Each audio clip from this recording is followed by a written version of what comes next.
Assalamualaikum warahmatullahi wabarakatuh. Perkenalkan nama saya Mirna Desiliana dengan NIM 2109612011068. Sebelumnya saya mengucapkan terima kasih kepada Bapak Sukron Makmun dan teman-teman sekalian. Sebelumnya saya minta izin untuk mempresentasikan hasil rangkuman saya mengenai buku Perencanaan Pembangunan Daerah untuk mata kuliah Perencanaan Pembangunan D1. Pada bab 1, membahas tentang sistem penyelenggaraan pemerintahan negara kesatuan Republik Indonesia.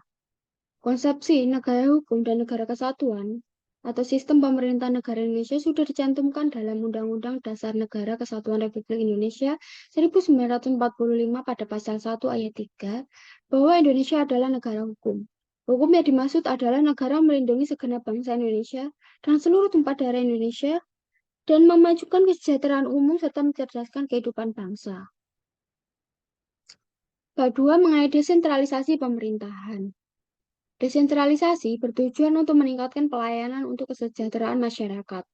Menurut Wijasiono, Partowidarto tahun 2004, tugas pokoknya yaitu melakukan proses politik yang baik dengan menerapkan keadilan, menyelenggarakan demokrasi pemerintahan, melaksanakan desentralisasi, dan menyelenggarakan hubungan luar negeri, serta mengatur perekonomian, yaitu untuk meningkatkan pertumbuhan ekonomi dan memenuhi kebutuhan barang publik atau alokasi, menangani inflasi dan pengangguran atau stabilisasi, melaksanakan keadilan sosial atau distribusi, dan meningkatkan kualitas kehidupan.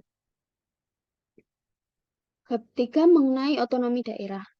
Hubungan desentralisasi dengan otonomi daerah tidak dapat dipisahkan, karena otonomi daerah merupakan bagian dari sistem politik yang senantiasa diharapkan dapat memberikan peluang bagi warga negara untuk lebih mampu mengembangkan daya kreativitas. Dengan demikian, otonomi daerah merupakan kebutuhan dalam era globalisasi. Tanpa otonomi daerah, masyarakat akan mengalami kesulitan menempatkan diri sejajar dengan manusia lain di berbagai negara saat perdagangan bebas diberlakukan.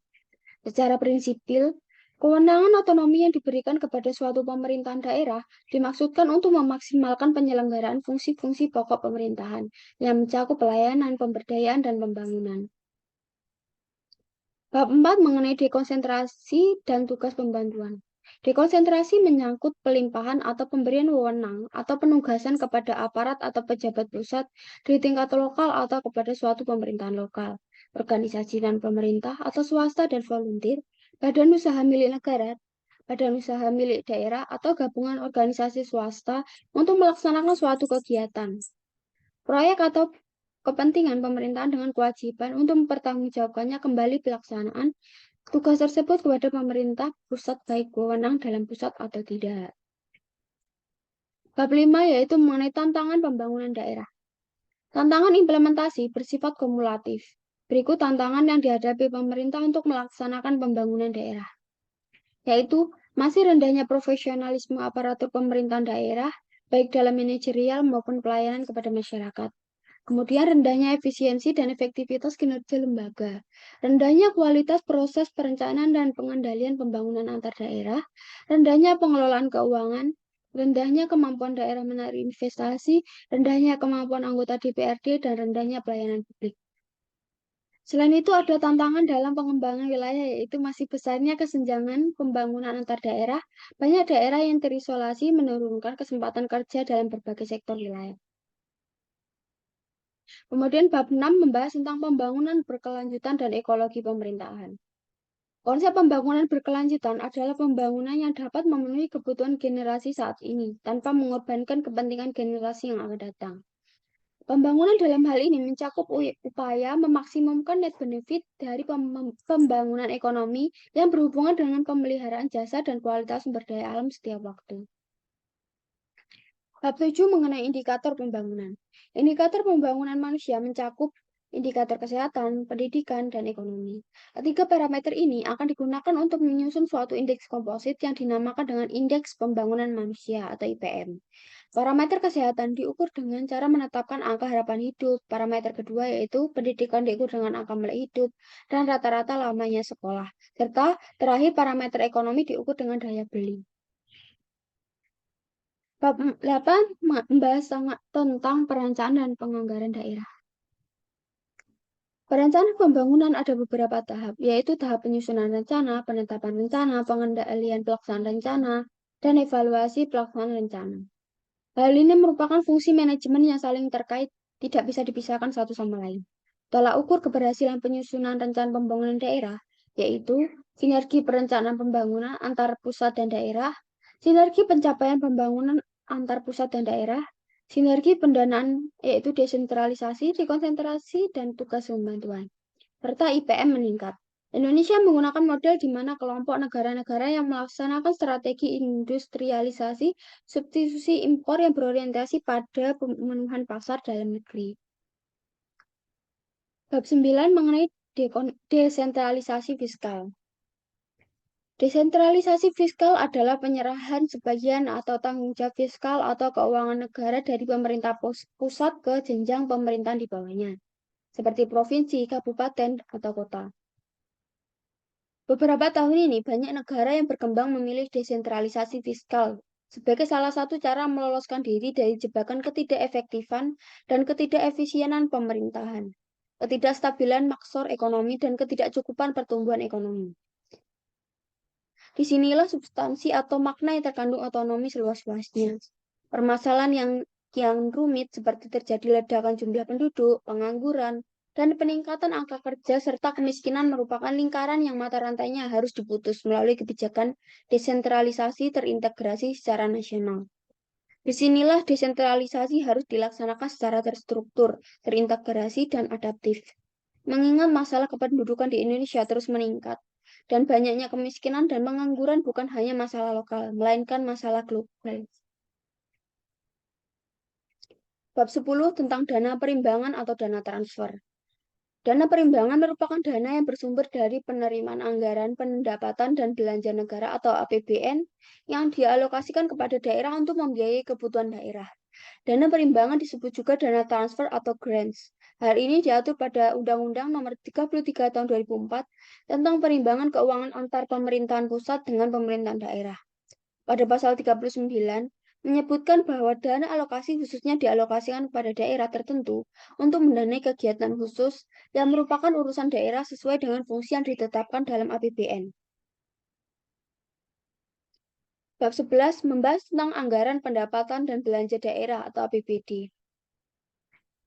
Pengukuran kinerja keuangan pada pemerintah daerah digunakan untuk menilai kemandirian keuangan daerah dalam membiayai penyelenggaraan otonomi daerah, mengukur efektivitas dan efisiensi dalam merealisasikan pendapatan daerah, mengukur aktivitas pemerintahan daerah dalam membelanjakan pendapatan daerah, melihat kontribusi masing-masing sumber pendapatan dalam pembentukan pendapatan daerah. Anggaran diperlukan sama pentingnya dengan suatu negara. Anggaran diperlukan untuk menciptakan keteraturan sosial, menjamin hak-hak masyarakat, dan menyelenggarakan atau membiayai pelayanan kepada masyarakat. Sumber anggaran yaitu ada pajak, yaitu dana yang dipungut dari masyarakat, retribusi, laba BUMN atau BUMD, hutang, dan hibah.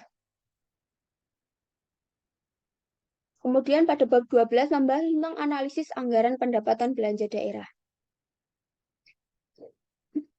Anggaran pendapatan dan belanja daerah atau APBD merupakan kebijakan keuangan tahunan pemerintahan daerah yang disusun berdasarkan ketentuan perundang-undangan yang berlaku. Laporan realisasi APBD menyajikan informasi perbandingan antara realisasi dengan anggaran pendapatan, belanja, dan pembiayaan setiap fungsi, yang berisi neraca, laporan arus kas, catatan atas laporan keuangan. Dan hal ini sering terjadi permasalahan mengenai pengelolaan keuangan publik, yaitu penganggaran yang terlihat dari banyaknya kebutuhan yang dihadapkan pada keterbatasan sumber-sumber pendapatan daerah. Analisis APBD meliputi analisis atas defisit atau surplus dan pembiayaan yang meliputi analisis defisit yang selisih lebih atas perhitungan anggaran, penerimaan pembiayaan melalui pinjaman, serta rasio keseimbangan primer. Bab 13 membahas tentang mobilisasi potensi pembangunan.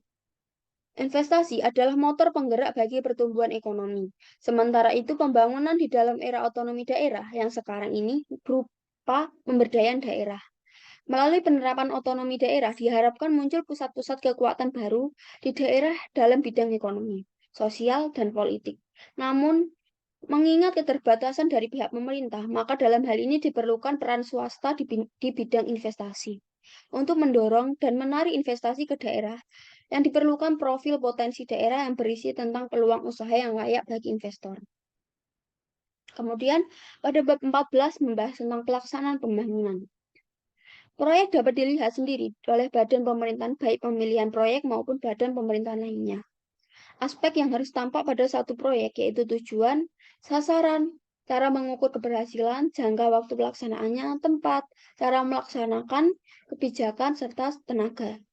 Apabila proyek tersebut bagian dari kegiatan yang lebih besar atau biasa disebut program, hal-hal yang perlu mendapatkan perhatian dalam pelaksanaan pembangunan antara lain yaitu koordinasi, pemantauan, dan evaluasi, pengawasan, sistem informasi dalam manajemen pembangunan, sistem pemantauan dan evaluasi kinerja, sistem evaluasi kinerja. Berikut kunci keberhasilan pembangunan di Indonesia yaitu kemerdekaan dan kedaulatan bangsa, posisi geografik, faktor rohaniah, globalisasi ekonomi, dan kepercayaan kreditur dari luar negeri. Kemudian pada bab terakhir membahas tentang studi kasus. Analisis rasio keuangan merupakan salah satu alat yang dapat digunakan untuk menilai kinerja pemerintah daerah dalam pengelolaan keuangan daerah yang penjabarannya terdapat dalam APBD atau kemandirian khususnya dalam bidang keuangan dalam memenuhi kebutuhan dana untuk menyelenggarakan tugas pemerintahan. Pelayanan kepada masyarakat ternyata masih memerlukan sumber-sumber pendapatan agar dapat dikatakan sebagai kota yang benar-benar otonom. Karena sebagian besar pendapatan daerah masih diperuntukkan bagi pengeluaran rutin, yaitu sebesar 75,46%. Kemudian belanja pembangunan maupun untuk pelayanan kepada masyarakat hanya memperoleh bagian yang relatif kecil, yaitu sebesar 14,54%. Baik, terima kasih atas kesempatannya dan mohon maaf apabila ada kesalahan kata maupun pengucapan. Kurang lebihnya saya mengucapkan terima kasih. Wassalamualaikum warahmatullahi wabarakatuh.